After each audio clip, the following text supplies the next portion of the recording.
HUT ke-72 kemerdekaan Republik Indonesia pada 17 Agustus mendatang akan kembali digelar upacara bendera khusus Kota Makassar digelar di lapangan Karebosi. Sejumlah persiapan upacara 17 Agustus juga telah dipersiapkan, salah satunya Paskibra penggerak bendera merah putih yang telah melakukan latihan sejak Juli 2017.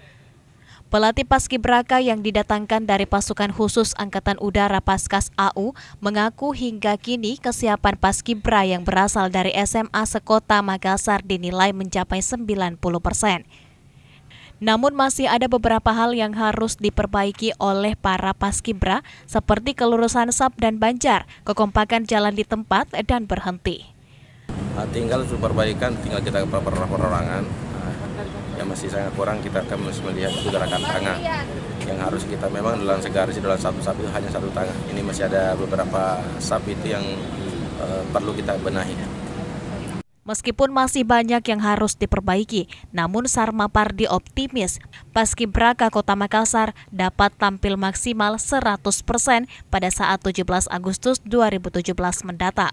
Pasalnya, masih ada waktu yang dapat dimanfaatkan untuk latihan. Ira, Fajar TV, Fajar Radio melaporkan.